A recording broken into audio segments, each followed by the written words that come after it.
Eu achava que nada mais poderia me surpreender vindo da minha família, até o dia em que acordei com dezenas de ligações da minha mãe às 5 da manhã, exigindo que eu fosse correndo preparar o café da manhã para minha irmã mimada, o noivo dela e os sogros, e que eu saísse antes deles chegarem, porque eu não combinava com o ambiente. Naquele momento, eu entendi de uma vez por todas qual era o meu lugar para eles: servir, e depois desaparecer. Mas o que ninguém imaginava era que aquela humilhação seria a última.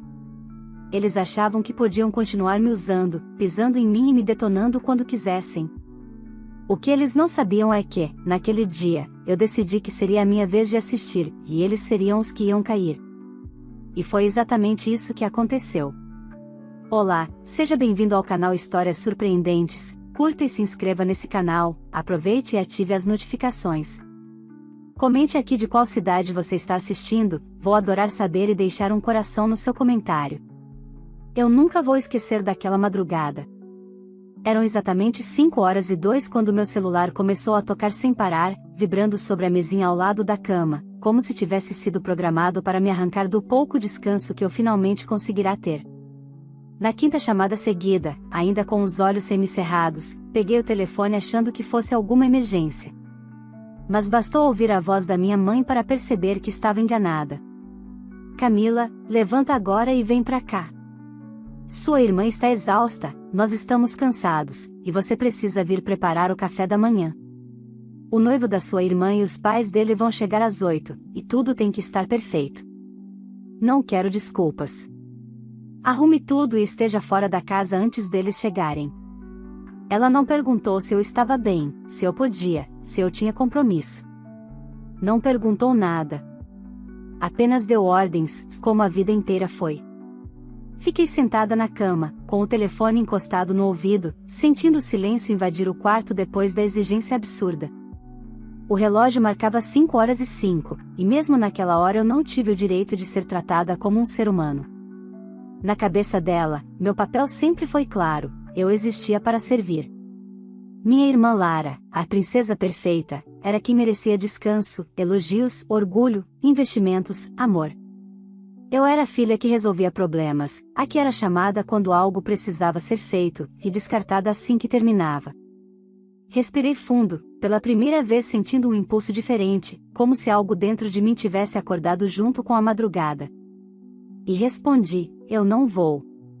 O silêncio do outro lado foi tão pesado que poderia ter quebrado o ar. Eu sabia que, naquele exato segundo, minha mãe não estava acreditando no que ouviu. Depois veio o grito, agressivo, descontrolado, cheio de raiva acumulada: você é uma ingrata. Uma inútil. A sua irmã está estressada com os preparativos do casamento, e você se recusa a ajudar? Você só pensa em você. É por isso que ninguém gosta de você. Ela desligou sem me dar o direito de responder. Em menos de um minuto, meu pai ligou. Não atendi. Ele insistiu até mandar uma mensagem seca, cirúrgica, calculada para ferir: se você não vier, não precisa aparecer mais aqui. Fiquei olhando para aquelas palavras na tela por longos segundos. Ele escreveu como se estivesse me punindo, como se eu fosse implorar para voltar. Mas o que ele nunca percebeu é que aquele não era um castigo, era libertação.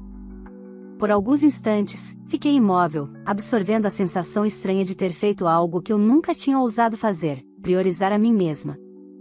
O meu não era apenas para aquele café da manhã. Era para anos de exclusão emocional, de humilhações veladas, de sarcasmo, de comparações, de ser tratada como alguém que devia gratidão eterna por um amor que nunca recebeu. Eu sabia exatamente o que viria depois. Eles iriam me culpar, me difamar para a família, inventar histórias para me colocar como monstro. Iriam dizer que eu abandonei todos no pior momento possível. Mas, pela primeira vez, eu não estava com medo do que eles fariam. Estava curiosa para ver até onde iriam quando percebessem que o controle acabou. A verdade é que eu cansei de ser a filha que acorda cedo para arrumar uma mesa onde não pode sentar. A filha que cozinha e não come. A filha que arruma e não é convidada. A filha que só existe quando é útil. Eu passei 27 anos tentando ser vista, ser amada, ser validada. E tudo que recebi foi rejeição embrulhada em obrigações. naquela madrugada, sozinha dentro do meu apartamento pequeno, simples, alugado por meus próprios esforços, eu finalmente entendi que existe um limite entre paciência e humilhação. Eles ultrapassaram esse limite tantas vezes que eu nem sei quando foi a primeira. Mas eu sei exatamente quando foi a última, quando esperaram que eu voltasse para servi-los como sempre.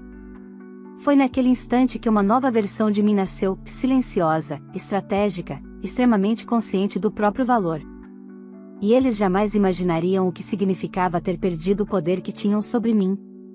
Porque, quando eu finalmente disse não, eu não quebrei apenas uma expectativa. Eu quebrei a dinâmica de uma vida inteira. E se meus pais e minha irmã acreditam que eu simplesmente vou desaparecer e aceitar mais uma injustiça, precisam se preparar, porque o café da manhã que eu recusei foi apenas o estupim do maior efeito dominó da vida deles. Quando desliguei o celular naquela madrugada, eu achei que a situação morreria ali. Eu disse não, eles ficaram furiosos, e o ciclo seguiria como sempre. Mas eu estava enganada. Pela primeira vez na vida, meu não tinha consequências, não para mim, mas para eles. Às 7h17, o telefone tocou novamente. Dessa vez, não era minha mãe nem meu pai. Era minha tia Eliane, aquela que só aparecia quando havia fofoca fresca para espalhar. Atendi por impulso, e a voz dela veio afiada como navalha. Camila, o que você fez? Sua mãe está chorando dizendo para todo mundo que você humilhou a família bem no dia em que receberiam os sogros da Lara. Foi quase cômico. Eu disse não para acordar às 5 da manhã para cozinhar e magicamente virei a responsável por destruir o grande evento da família. Tia Eliane continuou, sua irmã estava em prantos. Ela disse que você fez isso por inveja do noivado dela. Inveja, essa palavra eu já esperava. Passei anos ouvindo que eu era ciumenta, apenas porque eu queria o mínimo de dignidade, que ninguém me tirasse as coisas, que não me tratassem como invisível, que respeitassem meu esforço. Mas, para eles, qualquer pedido de respeito era traduzido como ciúme. Depois da ligação teatral da minha tia, eu tomei banho, fiz meu café e sentei para trabalhar. Sou designer freelancer, e naquele dia eu tinha 2 projetos para entregar. Mas era impossível me concentrar com o celular vibrando sem parar. Famílias inteiras começaram a me enviar mensagens, tias, primos, grupo da família, até vizinhos antigos que eu mal lembrava. Todos repetindo a mesma história manipulada, eu, a vilã ingrata que se recusa a ajudar em um dia tão importante. De repente, eu entendi tudo com clareza assustadora. Meus pais não estavam apenas magoados pelo café da manhã. Eles estavam desesperados porque, pela primeira vez, não conseguiriam usar a filha rejeitada para encobrir a incompetência da filha mimada. O noivo da Lara e os pais dele chegariam e viriam que a princesa perfeita não cozinhava, não arrumava, não fazia nada. E eles não poderiam colocar a culpa em mim daquela vez. Aquela vergonha não era minha. Era deles. Às 9h, a campainha do meu apartamento tocou. Quando olhei pelo olho mágico, meu coração acelerou. Era meu pai. Eu poderia fingir que não estava, mas eu não fugiria mais. Abri a porta, e ele entrou sem pedir permissão, como se ainda tivesse autoridade sobre mim. O olhar dele era duro, frio, calculista. Você arruinou o café da manhã, ele disse, como se estivesse relatando um crime grave. Eu mantive a expressão neutra. Não arruinei nada. Eu só não aceitei ser tratada como empregada. Ele fechou a porta com força. Você colocou sua irmã em uma situação horrível. O noivo e a família dele chegaram e viram a casa desorganizada. Sua mãe teve um surto. A Lara passou vergonha. Eu encarei firme, tudo isso porque vocês não são capazes de levantar da cama para arrumar a própria casa. Ele respirou fundo, com raiva. Você vai pedir desculpas à sua irmã e à sua mãe. E vai ligar agora convidando os sogros para um jantar de reconciliação, organizado por você, para limpar a imagem da nossa família. Eu quase ri. Não só eu deveria pedir desculpas, eu deveria reparar o dano oferecendo minha casa, meu tempo, meu esforço para que eles recuperassem a aparência perfeita que tanto idolatravam. Não, eu respondi calmamente. Meu pai ficou vermelho. Você está cavando sua própria cova. Não pense que você consegue sobreviver sem a nossa família. Aquilo foi a confirmação que eu não sabia que precisava. Eles nunca me amaram, me usaram. Meu valor sempre esteve ligado ao quanto eu podia servir. E agora que não servia mais, eu deixava de existir para eles. Ele saiu batendo a porta, mas antes de ir, lançou o golpe que provavelmente acreditava ser destruidor: você vai se arrepender. Nós vamos mostrar para todo mundo quem você realmente é. Dessa vez, eu sorri. Porque era exatamente isso que eu queria. Minha família sempre viveu de imagem, não de verdade. E eu sabia segredos, muitos segredos, que eles jamais imaginariam que eu teria coragem de revelar. Passando a vida inteira invisível, aprendi a observar, a prestar atenção em tudo que diziam quando achavam que ninguém estava ouvindo. E, naquele momento, eu percebi que a guerra já estava declarada, não por mim, mas por eles.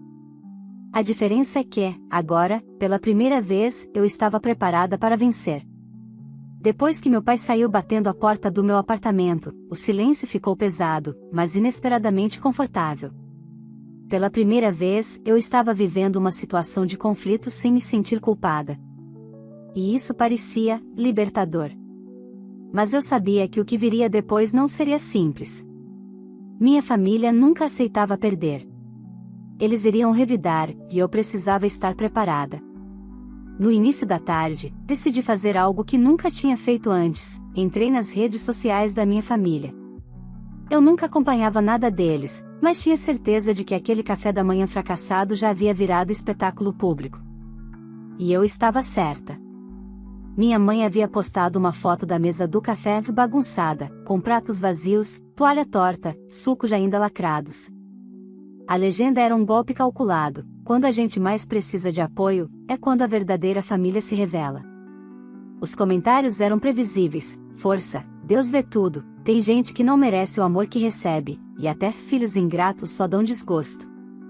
A minha irmã, Lara, respondeu um comentário com algo ainda mais venenoso: tem pessoas na família que só sabem destruir o que os outros constroem. Mas graças a Deus eu tenho pais maravilhosos e um noivo perfeito. Só queremos paz. A paz que ela exigia era a mesma paz que sempre significou minha submissão. Ao invés de doer, aquilo me deu clareza. Eles tinham acabado de me dar o que eu precisava: exposição. Se eles queriam destruir minha imagem publicamente, então iríamos jogar publicamente, mas não da forma que eles imaginavam. No mesmo dia, recebi uma notificação: minha irmã me bloqueou nas redes sociais. Nem fiquei surpresa. Mas uma coisa chamou a atenção, e várias amigas dela começaram a me seguir. Provavelmente esperando confusão. Mal sabiam que a confusão estava só começando.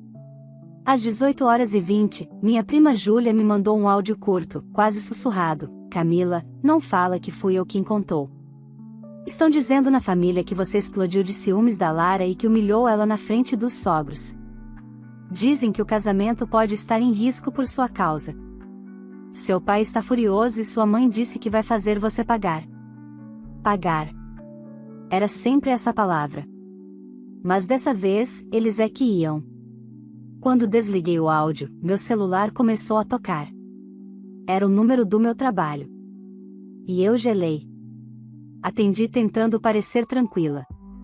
Do outro lado, Ana Paula, uma cliente importante, disse com a voz formal que me contrataria apenas para entregar os arquivos restantes e depois interromperia a parceria. Segundo ela, alguém ligou dizendo que eu era instável emocionalmente, irresponsável e que não era confiável para cumprir obrigações. Minha mãe e meu pai não estavam apenas feridos emocionalmente, estavam tentando destruir minha fonte de renda. De repente, a ficha caiu: não era só vingança emocional. Era controle. A minha independência os incomodava. Enquanto eu precisasse deles, minha função seria servir. Mas se eu fosse capaz de viver sem eles, eu me tornava inútil. E pessoas inúteis, na visão deles, eram descartáveis. Eu desliguei e deixei o corpo afundar no sofá. Por alguns minutos, deixei a raiva entrar. E quando ela entrou por completo, não havia mais insegurança, nem medo, nem dúvida. Havia foco. Eu não iria esperar ser apagada. Eu iria agir primeiro. Peguei uma caixa que estava guardada no alto do armário, uma caixa que eu nunca abri por completo desde a adolescência. Ali estavam diários antigos, anotações, bilhetes e documentos. Coisas que, sem perceber, eu havia acumulado por anos. Eu não lembrava de tudo que estava lá, mas eu sabia que havia informações importantes e perigosas. Comecei a ler e, página por página, recordei detalhes que o tempo havia apagado da memória consciente, mas nunca do papel, festas que minha irmã fez escondido enquanto meus pais viajavam. Despesas de cartão em nome da empresa do meu pai que não combinavam com viagens de trabalho, e sim com hotéis, bebidas e companhia. Mensagens impressas que encontrei sem querer quando tinha 15 anos, enviadas por uma mulher que definitivamente não era minha mãe. E, no meio de tudo, algo que fez meu coração acelerar, um contrato assinado por minha mãe, de venda antecipada de terrenos no interior, terrenos que pertenciam ao meu avô e que nunca foram divididos entre os herdeiros. Assinaturas que, na época, ninguém questionou. Assinaturas que podem ou não ter sido falsificadas. A minha família adorava a imagem. Mas a reputação deles era tão frágil quanto uma vidraça. Naquela noite, muito antes de qualquer vingança, eu tomei a primeira decisão verdadeira da minha vida: ninguém mais teria poder sobre mim. Nem emocional, nem financeiro, nem social. E se para isso significasse expor o que eles sempre esconderam, então seria apenas justiça. Mas antes de qualquer movimento mais sério, eu precisava fazer algo que eles jamais esperariam: olhar minha irmã nos olhos. Uma mensagem dela chegou às 21h13, precisamos conversar. Sorri. A peça do jogo tinha acabado de se mexer exatamente como eu previa. A mensagem da Lara, precisamos conversar, não era um pedido. Era uma convocação. Ela nunca me procurava para entender meu lado, apenas quando precisava garantir que a imagem dela não fosse prejudicada. Eu já sabia disso. Mesmo assim, marquei de encontrá-la no café de um shopping no centro da cidade. Lugar público, neutro, e cheio de testemunhas. Porque eu sabia que, quando o público está olhando, a minha irmã se comporta como a boneca perfeita que ela sempre quis parecer. Quando cheguei, ela já estava lá, impecável como sempre, unhas feitas, cabelo arrumado, roupas caras.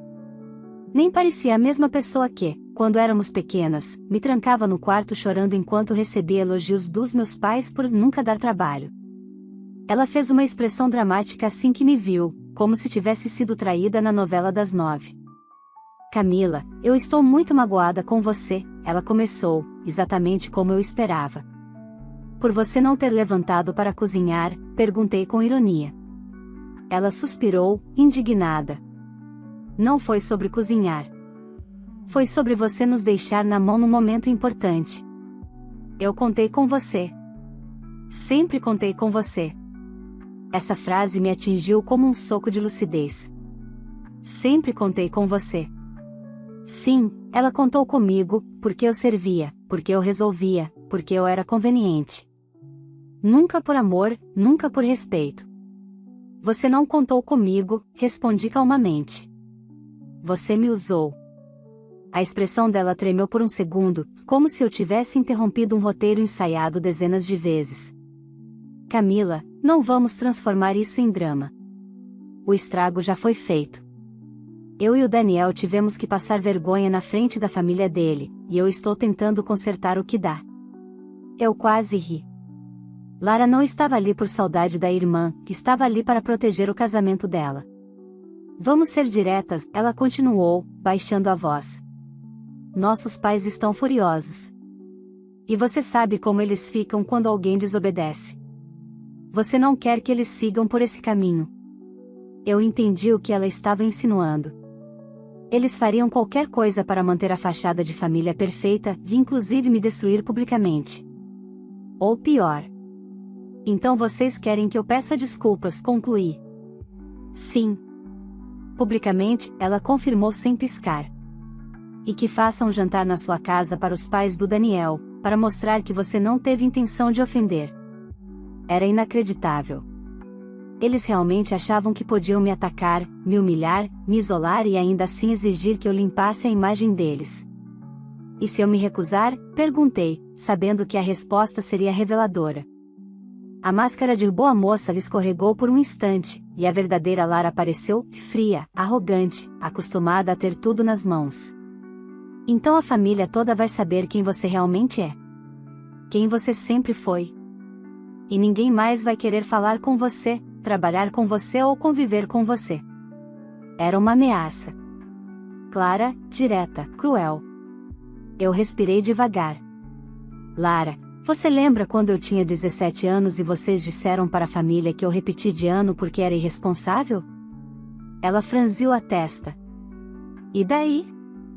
E daí que foi uma mentira. Eu repeti porque a mamãe me fez faltar aula para cuidar de você depois da sua cirurgia de estética. A cirurgia que vocês esconderam do papai na época. O sangue sumiu do rosto dela. Você não tem como provar qualquer coisa disso, ela sussurrou, tentando se recompor. Eu sorri de canto. Eu tenho. Anotações antigas. Mensagens. Datas. Lembra quando eu comecei a escrever tudo o que acontecia para não enlouquecer? Pois é. Eu registrei mais do que vocês imaginam. A mão dela tremeu ao pegar a xícara de café. Você não faria isso. Ia destruir nossa família. Minha família já está destruída. Só vocês fingem que está tudo perfeito. Ela respirou fundo, tentando recuperar a postura. O que você quer, Camila? Eu sabia que ela esperava ouvir um pedido de perdão, atenção, amor, algo emocional. Ela sempre acreditou que minha carência era minha fraqueza. Mas ela não fazia ideia da mulher que eu tinha me tornado. Eu quero distância, respondi. Distância, ela repetiu, confusa. Quero que você, a mamãe e o papai parem de me usar. Quero que vocês parem de falar meu nome. Quero que parem de interferir na minha vida, no meu trabalho, nas minhas relações. Quero que esqueçam que eu existo. Ela soltou uma risada incrédula. Você acha que pode simplesmente sair da família? Não estou pedindo permissão. Estou avisando. Lara acenou para o garçom pedir a conta, provavelmente porque percebeu que estava perdendo o controle da situação. Mas antes de ir embora, jogou a última cartada, a mais previsível: você vai morrer sozinha, e ninguém vai se importar. Eu sorri com calma. Pois pelo menos vou morrer sendo eu. Ela saiu tão rápido que quase derrubou a cadeira. E foi só quando fiquei sozinha à mesa que percebi, eu não estava tremendo. Não estava chorando. Não estava arrependida. Pela primeira vez, eu estava em paz. Mas o universo tinha outra cena preparada para aquele dia. Quando cheguei em casa, havia um envelope embaixo da minha porta. Sem remetente. Sem identificação. Ao abrir, encontrei apenas uma frase impressa em letras grandes: você acha que ganhou, mas não tem ideia do que está por vir. Fiquei alguns segundos parada com o envelope nas mãos, observando aquela frase como se ela pudesse me enganar se eu piscasse. Não havia rabiscos, recortes, nem ameaças explícitas, e talvez isso tornasse tudo ainda mais perturbador. Era um aviso frio, calculado. E eu sabia exatamente quem tinha enviado. Minha família nunca me pediu nada diretamente quando queriam atacar. Eles usavam intermediários, insinuações, terceiros. Essa carta tinha o perfume deles, sutileza venenosa, violência coberta de elegância. Joguei o envelope sobre a mesa e respirei fundo. Eu não ia deixar ninguém me intimidar dentro da minha própria casa. Só que minha família não havia terminado o show daquele dia. Às 20h43, uma mensagem de número desconhecido apareceu no meu celular: ligue a TV, canal 4. Eu não deveria ter obedecido. Mas obedeci. Era o programa local da cidade, o jornal que todo mundo assistia. E lá estava, minha mãe. De maquiagem impecável, postura sofrida, olhos marejados calculadamente. A repórter falava sobre valores familiares, filhos que abandonam os pais e ingratidão moderna. E a minha mãe dizia, quase chorando: alguns filhos só se aproximam quando precisam. Mas quando a família precisa deles, desaparecem, e ainda atacam quem só quis ajudar. Eu paralisei diante da TV. Ela estava usando o episódio do café da manhã para construir uma narrativa pública. Não satisfeitos em me destruir dentro da família, agora queriam me destruir socialmente. No fim da entrevista, minha irmã apareceu rapidamente, com um semblante triste, dizendo: "Eu só queria a paz no meu noivado. Nunca imaginei que minha própria irmã fizesse isso comigo." Aquela cena não era sobre mim. Era sobre preservar a imagem deles. E quando pessoas estão dispostas a mentir publicamente, também estão dispostas a tudo. Não chorei. Não gritei. Não quebrei nada.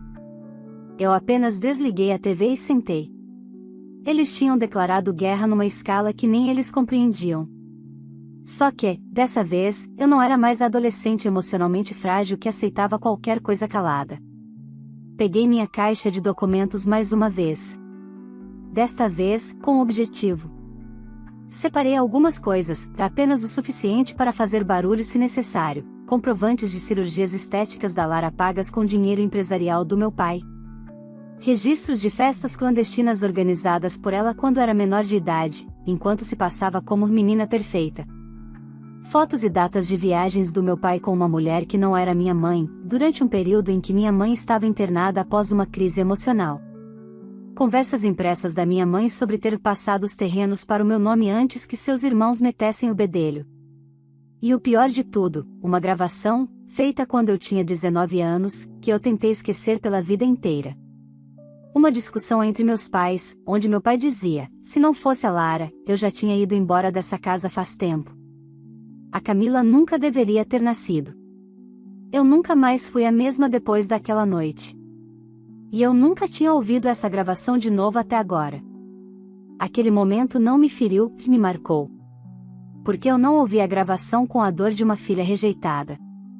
Eu ouvi com os ouvidos de uma mulher que finalmente entendia o motivo de tudo. O que estava acontecendo agora não era sobre café da manhã. Não era sobre noivado. Não era sobre imagem. Era sobre o fato de que eu nunca fui desejada naquela família, e eles não suportavam ver alguém que eles rejeitaram prosperar sem eles. Às 23 horas, alguém bateu na minha porta. 3 vezes, pesadas. Olhei pelo olho mágico e, para minha surpresa, era Daniel, o noivo da minha irmã. Por um segundo, cogitei não abrir. Mas minha intuição disse que aquilo era importante. Respirei fundo e destranquei a porta. Ele entrou agitado, nervoso, claramente abalado. "Camila, precisei vir porque isso está fora de controle. A Lara e seus pais estão dizendo para todo mundo que você tem problemas psicológicos, que é manipuladora, perigosa. Estão querendo convencer minha família a cancelar o casamento." Eu fiquei estática.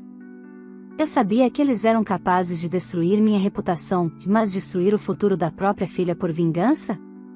Isso era monstruoso. Eu não acredito mais em nada do que eles dizem.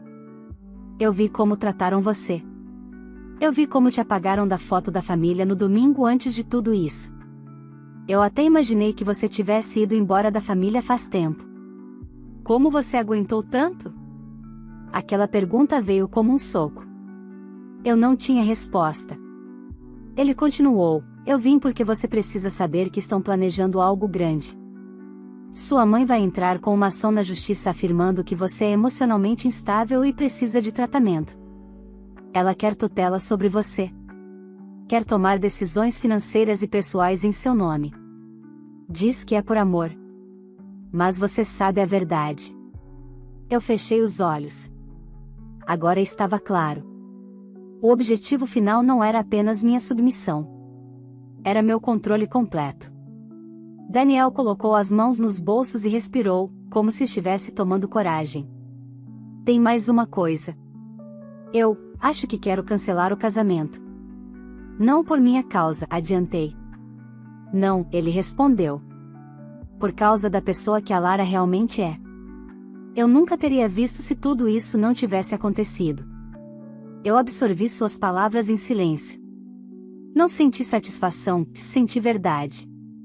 Antes de ir embora, ele me entregou algo que me gelou por dentro, uma pasta com documentos e mensagens, provas de que minha família estava tentando usar meu CPF e meus dados pessoais em nome da empresa do meu pai. sem meu conhecimento, sem minha autorização. Eles querem te quebrar antes que você se levante, ele disse, indo em direção à porta. Mas talvez seja tarde demais. Talvez você já esteja de pé. Quando ele saiu, eu travei a porta e sentei no chão com os papéis na mão. Não era mais uma disputa familiar. Era um ataque calculado para destruir minha vida. Moralmente. Financeiramente. Socialmente. Meu pai sempre disse que eu não era capaz de sobreviver sem eles. Ele estava prestes a descobrir a maior ironia do mundo: eu só sobrevivi até aqui porque aprendi a viver longe deles. E agora, pela primeira vez na vida, eu ia revidar. Eu passei a noite em claro. Não por medo, mas por foco. Pela primeira vez, eu não estava tentando sobreviver à minha família, eu estava prestes a vencer. Cada documento, cada prova, cada palavra guardada ao longo dos anos agora fazia sentido. Eu não estava juntando peças por obsessão, eu estava me preparando para exatamente esse momento. Às 7h08 da manhã seguinte, enquanto o sol entrava pelo meu apartamento, eu tomei a decisão definitiva: minha família nunca mais teria poder sobre mim. Nem emocional, nem financeiro, nem jurídico. E, acima de tudo, jamais teriam controle sobre minha imagem. Eles queriam destruir minha reputação? Então eu faria algo pior: exporia a verdade. Não vingança impulsiva. Justiça planejada. Comecei pelas redes sociais, da arena onde eles tentaram me queimar. Gravei um vídeo simples. Sem lágrimas, sem raiva, sem gritos. Apenas verdade. Bom dia. Ontem minha família foi ao vivo na televisão para falar sobre valores, amor e união, e insinuar que eu os abandonei. Hoje eu vim falar sobre a parte da história que eles esqueceram de contar. E então, com calma, mostrei algumas coisas, não tudo, apenas o suficiente: fotos de festas clandestinas organizadas pela minha irmã enquanto era menor de idade, enquanto meus pais viajavam. Comprovantes de cirurgias plásticas pagas com dinheiro desviado da empresa. Prints da conversa de ameaça que dizia que eu deveria preparar o café e sair antes dos convidados. Trechos da gravação em que meu pai dizia que eu nunca deveria ter nascido. Não ataquei ninguém. Não xinguei ninguém. Apenas contei a verdade. E terminei assim: eu sou adulta, trabalho, pago minhas contas e não devo submissão a ninguém. Não vou aceitar abusos, humilhações ou manipulação, nem dentro da família, nem fora dela. Se defender o próprio bem-estar me torna o vilão da história, que seja. Eu prefiro ser vilã e livre do que ser obediente e infeliz. Postei. Bloqueei comentários, curtidas e mensagens. Meu objetivo não era discutir, era deixar registrado. E saí de casa. Fui direto ao escritório de contabilidade que Daniel indicou. Em poucas horas, descobri o que eu já suspeitava: estavam tentando usar minha assinatura digital para movimentar a empresa do meu pai. Crime claro. Grave. Irrastreável. Do escritório, fui para um cartório e registrei tudo. Depois para um advogado especialista em fraudes familiares. Ele leu os papéis em silêncio, olhou a gravação e disse: podemos pedir medidas protetivas, abrir ação por falsidade ideológica, apropriação de identidade e danos morais. E, se você quiser, pode acionar a herança dos terrenos vendidos ilegalmente no nome da sua mãe. Você tem provas suficientes. Eu pensei por alguns minutos. Eu não queria a herança. Eu queria paz. Quero apenas algo: que eles não possam mais se aproximar de mim. Ele concordou. Então vamos garantir isso.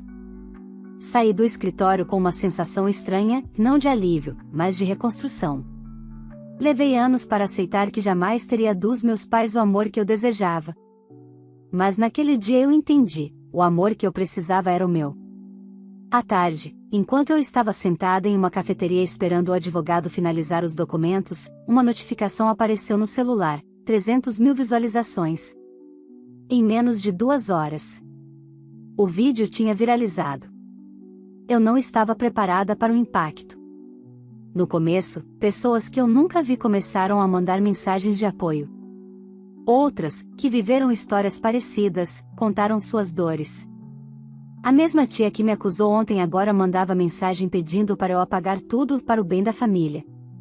Primos que nunca falaram comigo pediram para conversar. Bloqueei todos. Minutos depois, chegou uma ligação da minha mãe. Eu não atendi.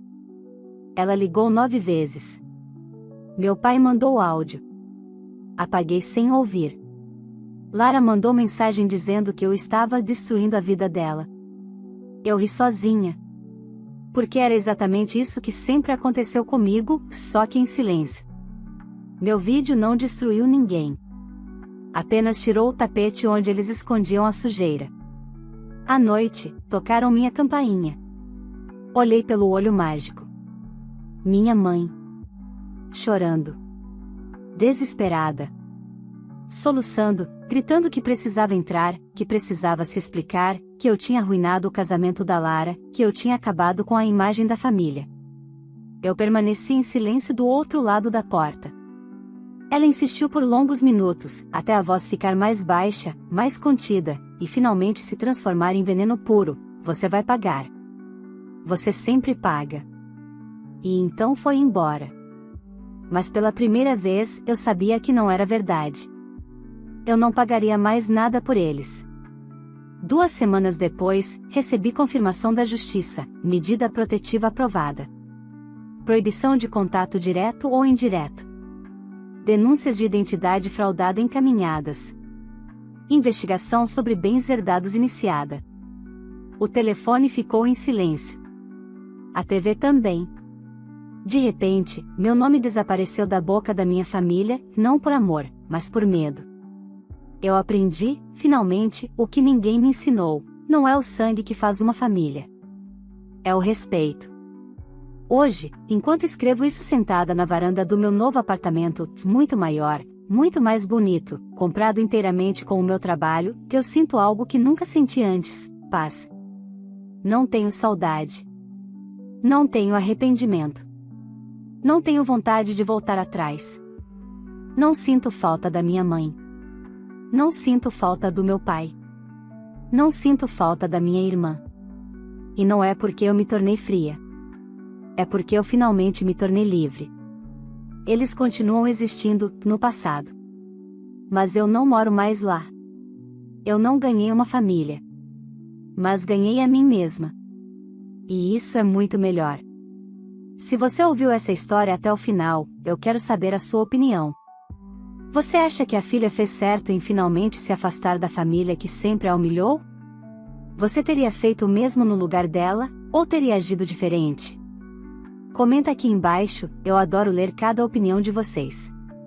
E me conta também de qual cidade você está assistindo esse vídeo, porque eu quero passar nos comentários e deixar um coração especial para quem ficou comigo até o final da história. Antes de ir embora, já aproveita e curte o vídeo, porque isso ajuda muito o canal a crescer e alcançar mais pessoas. Se você ainda não se inscreveu, se inscreve agora e ativa o sininho para não perder nenhuma das próximas histórias que vem por aí, tem muitas ainda para te emocionar, surpreender e te prender do começo ao fim. E claro, compartilhe esse vídeo com alguém que ama uma boa história, ou com aquela pessoa que precisa ouvir que ninguém é obrigado a aceitar humilhação nem dentro da própria família. Obrigada por assistir até aqui, e estou te esperando nos comentários.